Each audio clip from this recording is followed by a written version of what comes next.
আহ, আপনারা আমার ভিডিও যদি এর আগে দেখে থাকেন তাহলে আপনারা হয়তো জানবেন যে আমি এর আগে স্ক্র্যাপ গার্ডেনিংয়ের ওপরে ভিডিও বানিয়েছিলাম।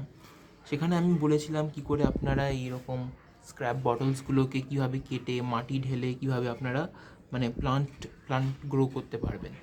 সো আমাদের মধ্যে হয়তো এরকম অনেকেরাই আছে যারা হয়তো একটু বেশিই পরিষ্কার, তারা হয়তো মাটি ঘাঁটতে চায় না।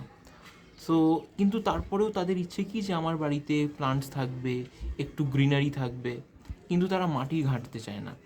তো তাদের জন্য এরকম হাইড্রোপনিক্স বেস্ট। এরকম হাইড্রোপনিক্স তাদের জন্য একদমই বেস্ট। এখানে মানে সার দেওয়ারও কোনো ঝামেলা নেই, এভরিডে জলও দিতে হয় না। শুধু হ্যাঁ, সপ্তাহে সপ্তাহে একদিন করে শুধু জলটা পাল্টাতে হয়। জাস্ট এইটুকু করলেই যথেষ্ট, আর সার দেওয়ারও কোনো ঝামেলা নেই, রোজ জলও দিতে হচ্ছে না। সো এই জিনিসটা তাদের জন্য একদম পারফেক্ট।